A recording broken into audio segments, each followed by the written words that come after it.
வணக்கம் வேன்பெரி யூடியூப் நண்பர்களே. நம்ம சேனலில் சப்ஸ்கிரைப் பண்ணாத நண்பர்கள் சப்ஸ்கிரைப் பண்ணிக்கங்க. கூடவே பெல் ஐக்கானையும் கிளிக் பண்ணி வச்சுக்கங்க. அப்போ தான் நம்ம போடக்கூடிய வீடியோ உடனுக்குடனே வந்து சேரும். நீங்களும் நம்ம டெலிகிராம் சேனலில் ஜாயின் பண்ணல அப்படின்னா மஸ்ட்டாக ஜாயின் பண்ணிக்கங்க. டிஸ்கிரிப்ஷன்லையும் ஃபஸ்ட் கமெண்ட்லையும் பின் பண்ணி வைக்கிறோம். ஸோ ரொம்ப ஈகராக வெயிட் பண்ணிகிட்டு இருக்கக்கூடிய சாம்பியன்ஸ் ட்ராஃபி ஃபைனல் இந்தியாவுக்கும் நியூசிலாந்துக்கு இடையில் நடக்குது. அதுக்கான ப்ரெடிக்ஷன் தான் இப்போ நம்ம பார்க்க போகிறோம். ஸோ இந்த டோர்னமெண்ட்டுக்கு முன்னாடியே நம்ம ஒரு ஃபைனலிஸ்ட்டாக எந்தெந்த டீம்ஸ் வரும் அப்படிங்கிறத நம்ம ஒரு சின்னதாக ப்ரிடிக்ட் பண்ணியிருந்தேன். ஸோ அது வெளியே நான் எங்கேயும் யார் டீம் சொல்லலை. ஸோ நாமளே ப்ரிடிக்ட் பண்ண அந்த 3 டீமில் 2 டீம் ஃபைனல் வந்திருக்கு. ஸோ நம்ம ப்ரிடிக்ட் பண்ணது இந்தியா, சவுத் ஆஃப்ரிக்கா, நியூசிலாந்து அப்படிங்கிற மாதிரி இதுதான் இருந்துச்சு. ஸோ அது வந்திருக்கு. ஸோ அது நம்ம சொல்லலை, அது ப்ராசஸ் இருக்குது. பார்ப்போம் அடுத்தடுத்த டோர்னமெண்ட்டுக்கு எப்படி ஒர்க் ஆகுதுன்னு. ஸோ அதில் 2 டீம் வந்திருக்காங்க. ஓகே, இப்போது இந்த ஃபைனல் எப்படி இருக்கும் அப்படிங்கிற விஷயத்தையெல்லாம் பார்க்குறதுக்கு முன்னாடி ஃபைனல்னாலே ஒரு விஷயம் நம்ம புரிஞ்சுக்க வேண்டிய விஷயம் என்னென்னா, எதிர்பார்க்காத சில விஷயங்கள் நடக்கிற மாதிரியான ஒரு மேட்சாக, எதிர்பார்க்காத சில பிளேயர்ஸ்கள் பர்ஃபார்மன்ஸ் பண்ணுற மாதிரியான மேட்சாக ரெகுலராக நம்ம இது வரைக்கும் பார்த்துருக்கோம். ஃபைனல்ஸ் எல்லாமே அந்த மாதிரி தான் இருந்திருக்கு.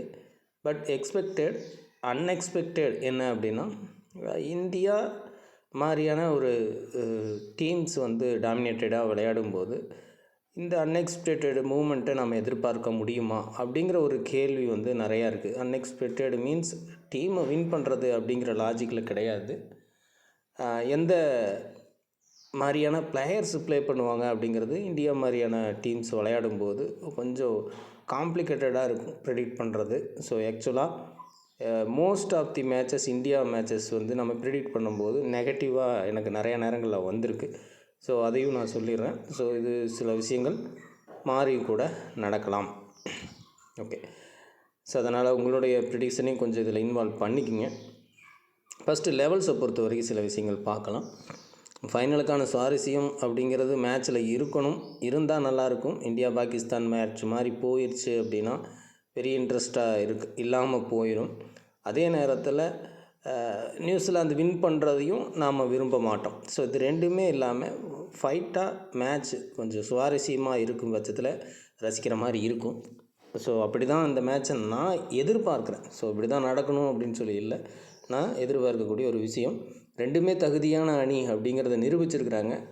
பட் இந்தியாவுக்கான ஒரு அட்வான்டேஜ், எல்லோரும் அதை தான் சொல்கிறாங்க, அதை ஒரு குறையாக சொல்கிறாங்க. பட் அது எனக்கு வந்து ஒரு அட்வான்டேஜ். ஸோ அவங்க வந்து துபாயிலேயே ப்ளே பண்ணிகிட்ருக்காங்க அப்படிங்கிறது டெஃபினட்டாக இந்தியாவுக்கு ஒரு அட்வான்டேஜ். ஸோ அந்த பிச்சோட தன்மை இதெல்லாமே நல்லா ரீட் பண்ணியிருக்கக்கூடிய ஒரு அணியாக இருக்கும். அதே நேரத்தில் நியூசிலாந்து ஒரு மேட்ச் இங்கே விளையாண்டுருக்காங்க. அந்த ஒரு மேட்ச் பயிற்சி ஓகே.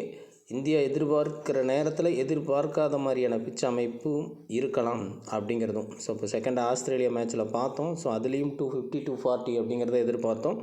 பட் ஸோ அங்கே கொஞ்சம் ரன் அதிகமாக வந்துச்சு. ஸோ இந்த மாதிரி சில விஷயங்களும் மாறும்.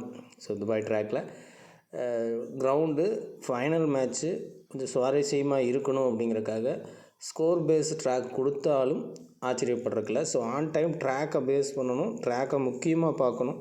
ஃபைனல் மேட்சாக இருந்தாலும் ட்ராக்கை, ஸோ அதை பொறுத்து மேட்ச் மூவ் ஆகிறதுக்கு வாய்ப்பு இருக்கும். இது ரொம்ப சிம்பிளாக சொல்லக்கூடிய விஷயந்தான். துபாயில் நடக்கிற மேட்சஸ் எல்லாமே லோவாக 300 பிலோ அப்படிங்கிற ஸ்கோரும், பாகிஸ்தானில் நடக்கிற மேட்சஸ் எல்லாமே 300 எபோவ் அப்படிங்கிறது. ஸோ அங்கே பிச்சுக்கான வேல்யூ கண்டிப்பாக இருக்குது, ஆன் டைம் ட்ராக்குக்கான வேல்யூ கம்பல்சரி இருக்குது. ஸோ அதனால் அது ரொம்ப முக்கியம். அதை ப்ரிடிக்ஷனுக்குள்ளே கொண்டு வர முடியாது வீடியோவில். ஸோ நீங்கள் அதை புரிஞ்சு அதுக்குன்னு நிறைய நம்ம வீடியோஸே போட்டிருக்கோம். ஸோ அதெல்லாம் கொஞ்சம் பார்த்துக்குங்க. நம்மகிட்டன்னு இல்லை, வேறு எங்கே யாராவது போட்டிருந்தாலும் ஸோ அதை பற்றியான புரிதலை நீங்கள் எடுத்துக்கலாம். என்ன டைப் ஆஃப் பிச் எப்படி இருக்கும், ஸோ என்ன மாதிரியான ட்ராக் வந்து என்ன சப்போர்ட் பண்ணும், இதெல்லாம் பார்த்துக்கணும். இந்த துபாய் பிச்சை பொறுத்த வரைக்கும் ரன்ஸு குறைவு அப்படிங்கிற பிளைண்டான மைண்ட் செட்டுக்கு இல்லாமல் ஆன் டைமில் ட்ராக்கில் என்ன சேஞ்சஸ் பண்ண போகிறாங்கிறத பார்த்துக்குங்க. ஸோ நான் இந்த லெவலில் எந்த சேஞ்சும் இல்லாமல் ப்ரிடிக்ட் பண்ணியிருக்கேன். ஸோ அது கொஞ்சம் புரிஞ்சுக்கணும். லெவலில் எந்த சேஞ்சும் இல்லை, 2 டீம் சேம் லெவல் ப்ளே பண்ணுவாங்க அப்படின்னு தான் நம்ம எடுத்திருக்கோம். ஸோ வாங்க இப்போ போகலாம். ஃபஸ்ட்டு ஓடிஐ மேட்ச்சுக்கு கேப்டன் ஆப்ஷன்ஸ் அப்படிங்கிறது கொஞ்சம் காம்ப்ளிகேட்டடான விஷயம். பட் இருந்தாலும் நம்ம இதில் எடுத்திருக்கோம். கேப்டன் ஆப்ஷன்ஸ் பிளேயர்ஸ் கொஞ்சம் அதிகமாக இருக்கிற மாதிரி உங்களுக்கு ஃபீல் வரும். கேப்டன் பிளேயர்ஸ் இப்போ இவங்களுக்கெல்லாம் வாய்ப்பு இருக்குது. ஸோ இதில் நீங்கள் ஃபில்டர் பண்ணுற மாதிரியான ஒரு அமைப்பை எடுத்து ஃபில்டர் பண்ணிக்கலாம். ஓகேங்களா? ஸோ என்னை பொறுத்த வரைக்கும் இந்த மேட்சுக்கான கேப்டன் ஆப்ஷன்ஸ் ஸோ ரோஹித் கோலி 2 பேர்த்துக்குமே இருந்தால் கூட ஃபார்ம் பேஸ் அப்படிங்கிற விஷயம் இங்கே ரொம்ப ரொம்ப முக்கியமாக இருக்குது. ஸோ ஃபைனல் மாதிரியான மேட்சஸ்க்கு அப்படிங்கிற விஷயம் இங்கே முக்கியமாக இருக்குது. ஸோ அதனால் லாஸ்ட் மேட்ச்சு பர்ஃபார்மன்ஸ் பண்ணின இந்த 4 பிளேயர் அப்படிங்கிறத எடுத்திருக்கோம். ஃபைனலில் டிஃப்ரெண்ட்டாக எதிர்பார்க்கலாம், எதிர்பார்ப்பு நடக்கும் அப்படிங்கிற உண்மையும் இருக்குது. இருந்தாலும் இந்த 4 பேரும் ஃபார்ம் பேஸில் நல்ல பர்ஃபார்மன்ஸ் பண்ணிகிட்டு இருக்கக்கூடிய பிளேயர்ஸ். ஸோ இவங்க கேப்டன் ஆப்ஷனுக்கு பேட்டிங் கேட்டகரியில் உரித்தான பிளேயர்ஸ். ஃபஸ்ட்டு கேப்டன் ஆப்ஷன் எங்கே இருக்கும் அப்படின்னா பேட்டிங் அல்லது பவுலிங். ஸோ மோஸ்ட்டாக பேட்டிங்கை மட்டுமே கவர் பண்ணாமல் ஒரு சில டீமை ரொம்ப ரிஸ்கியாக பவுலிங்லேயும் ட்ரை பண்ணி பாருங்கள் இந்த மேட்ச்சுக்கு. ஸோ இங்கே வருண், ஸோ உங்க ஹென்ட்ரி, ஸோ இந்த 2 பிளேயருக்கும் ஒரு கேப்டன் ஆப்ஷன். குல்தீப் யாதவ் கூட நீங்கள் ட்ரை பண்ணலாம். ஸோ பவுலிங் கேட்டகரிக்கும் கேப்டன் ஆப்ஷன்ஸ் இருக்குது அப்படிங்கிறத புரிஞ்சுக்கணும். இதை விட ரொம்ப ஒரு விஷயமாக மைக்கேல் பிரேசில் ஒரு கேப்டன் ஆப்ஷனில் வர்றதுக்கான வாய்ப்பு இருக்குது. ஸோ மேக்ஸிமம் இப்போ நான் இங்கே கொடுத்துருக்குற இந்த 4 கேப்டனுமே சேஃப் ஜோன். இதை தாண்டிய பிளேயரையும் எடுக்கலாம். பட் ஓடிஐ ஃபார்மில் இல்லாத பிளேயர் ஒரு பிளேயர் ஃபார்முக்கு வந்தாலும் கேப்டன் ரேஞ்சுக்கு அப்படிங்கிறது நம்ம எதிர்பார்க்க முடியாத ஒரு விஷயமாக இருக்குது. ஸோ அதனால் இந்த 4 player captain options players. So Rohit Sharma and Shubman Gill. So இந்த 2 பிளேயர் இருக்காங்க. இனிஷியல் ரன்ஸை நிறையா கொடுக்காத ஒரு ட்ராக் அப்படிங்கிறதுல மிடில் ஆர்டரை நம்ம கொஞ்சம் சார்ந்து போக வேண்டியதாக இருக்குது. இங்கே ரவீந்திரா ஓப்பனர் தான். எல்லா டீமோடையும் ஐசிசி டோர்னமெண்ட் அப்படின்னா நல்லா ப்ளே பண்ணக்கூடிய பிளேயர். பட் ஃபைனலில் ட்ராப் ஆக சான்ஸ் இருக்குது. ஸோ அதுவும் கொஞ்சம் யோசிக்க வேண்டிய விஷயந்தான். ஸோ அவரை கொஞ்சம் நீங்கள் மிஸ் பண்ணி கேப்டன் ஆப்ஷனில், என்னுடைய பர்சனல் ஒப்பீனியன், நம்ம மெத்தடில் இவங்க எல்லோரும் கேப்டன் ஆப்ஷன் பிளேயர்ஸ். ஓகேங்களா? என்னுடைய பர்சனல் ஒப்பீனியனில் நான் ரவீந்திராவை கேப்டன் ஆப்ஷன்லேருந்து கட் பண்ணுவேன். ஸோ அதே போல் இங்கே ஸ்ரேயஸ் ஐயரையும் நான் பர்சனலாக கட் பண்ணி எடுப்பேன். ஸோ அதுக்கு பொதுவாக ஸோ ரோஹித் அல்லது கில் அதை கேப்டன் ஆப்ஷனாக நான் இந்த இடத்துல யூஸ் பண்ணிக்குவேன். அதே மாதிரி நியூசிலாந்தை பொறுத்த வரைக்கும் டேரி மிச்சலை நான் இந்த இடத்துல கேப்டன் ஆப்ஷனாக நான் என்னுடைய டீமுக்கு யூஸ் பண்ணுவேன். But most probably form base plus recent எல்லா விஷயத்தையும் வச்சு பார்க்கும்போது இந்த பிளேயர்ஸ் கேப்டன் ஆப்ஷனுக்கு உரித்தான பிளேயர்ஸாக இருக்காங்க. பவுலிங் ஆப்ஷன்ஸில் பொறுத்த வரைக்கும் இந்த 2 டீம்லேயுமே இந்த 4 பிளேயர் கேப்டன் ஆப்ஷனுக்கு உரித்தான பிளேயர்ஸ். குல்தீப் யாதவ் இது வரைக்கும் பர்ஃபார்மன்ஸ் பண்ணல. ஸ்பின்னர்ஸை இங்கே நம்பி போகலாம். ஸோ அந்த ஆப்ஷனில் இருக்கலாம். இதில் அடிஷ்னலாக உங்களுக்கு ஒரு விஷயம் சொல்லணும் அப்படின்னா, எந்த டீம் ஃபஸ்ட்டு பவுல் பண்ணுறாங்க, பவுலிங் ஆப்ஷன் எடுக்கிறாங்களோ அந்த டீமில் பவுல் பண்ணக்கூடிய டெத் பவுலிங் ஆப்ஷனில் இருக்கக்கூடிய பவுலர்ஸ். ஸோ இப்போ இங்கே எடுத்துட்டோம் அப்படின்னா Matt Henry, Mohammed Shami. So India பொறுத்த வரைக்கும் இவங்கள கேப்டன் ஆப்ஷனில் யூஸ் பண்ணலாம்.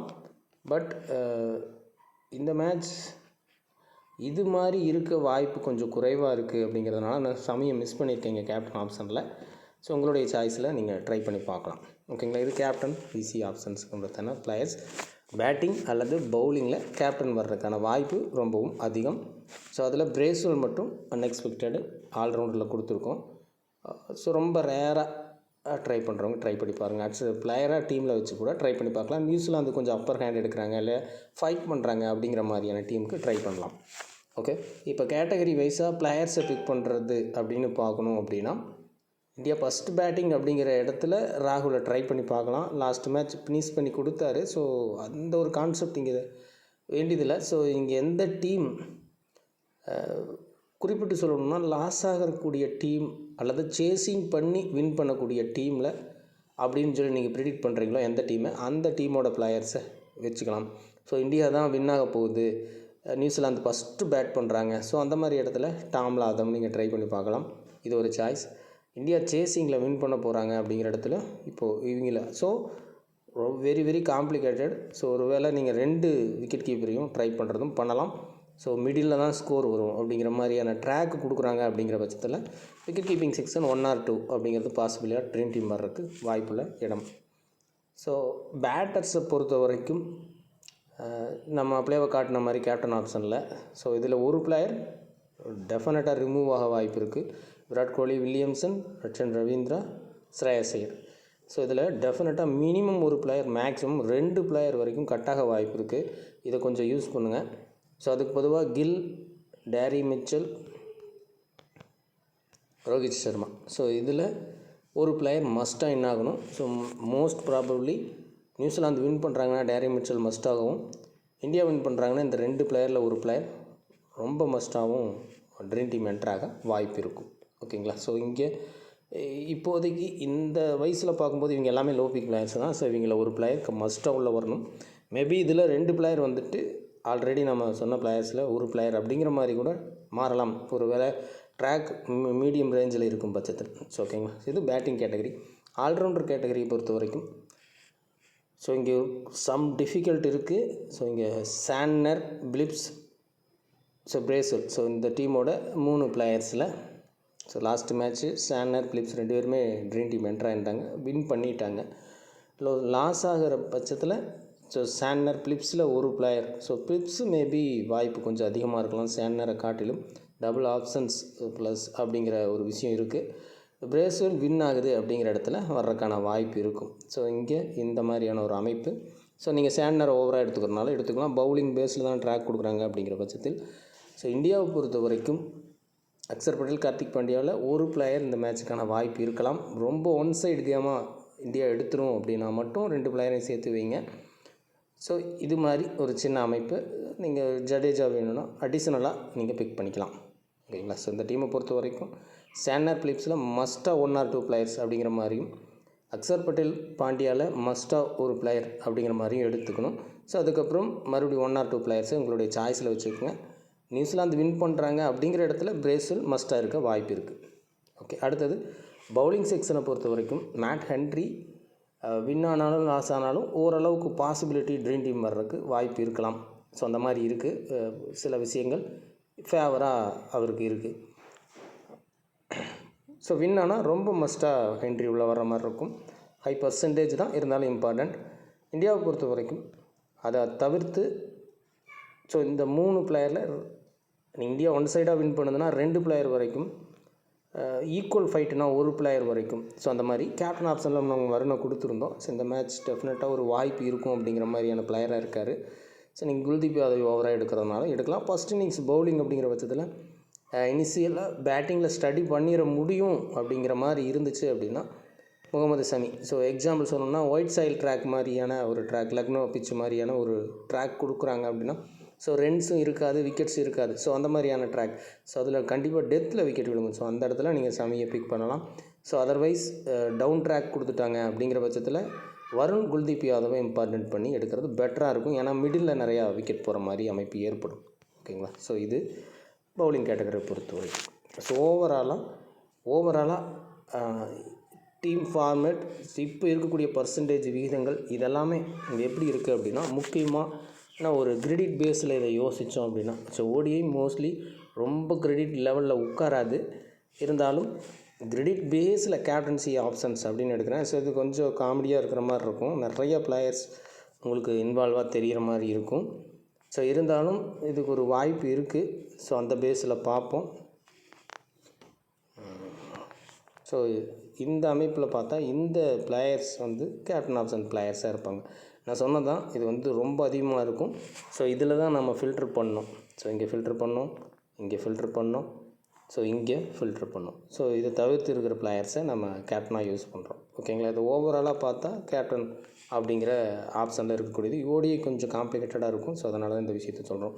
ஸோ இப்போ பேட்டர்ன் பாசிபிலிட்டிஸ் இந்த மேட்ச்சுக்கு எடுக்க முடியுமானா கண்டிப்பாக ட்ராக்கை பேஸ் பண்ணி எடுங்க. ஆன் டைம் என்ன ட்ராக் கொடுக்குறாங்களோ அதை பொறுத்து எடுக்கணும். இன்னொரு சின்ன என்னுடைய சஜஷன், இந்த மேட்சை பொறுத்த வரைக்கும் டீம்ஸ் ரொம்ப குறைவாக, ரொம்ப எளிமையாக 1 or 2 டீம்ஸ் அப்படின்னு போடுறது பெஸ்ட்டு. ரீசன், இந்த மேட்ச்சை இந்தியா சைடு இருந்து நம்ம மேட்சை பார்க்க போகிறோம். நம்ம டீமை சார்ந்து டீமை பேஸ் பண்ணி எப்படி இருக்கும், எப்படி ரேங்க் வரும்னு பார்க்குறத விட மேட்ச்சை கொஞ்சம் கவனமாக பார்த்தோம்னா நமக்கு அந்த என்ஜாய்மெண்ட் கண்டிப்பாக கிடைக்கும். ஸோ பிளேலெஸ் இந்த மேட்ச் ஃபைனல் தான், இந்தியா வின் பண்ணணும் தான். ஸோ அதை நோக்கி மட்டும் நம்ம மேட்சை பார்க்குறது பெட்டரான ரிசல்ட்டை தரும். என்ன தான் ட்ரீம் 11 பேஸ் பண்ணி நியூசிலாந்து வின் பண்ணுற மாதிரி நம்ம யூகித்தாலும், அல்லது இந்தியா வின் பண்ணுற மாதிரி யூகித்தாலும் மேட்ச் சுவாரஸ்யத்தை இழக்காமல் இந்த மேட்ச் இருக்கிறது பெட்டர். ஸோ பிளேலெஸ் மேட்சை வாட்ச் பண்ணுங்கள். மீண்டும் அடுத்த வீடியோவில் சந்திப்போம். நன்றி, வணக்கம்.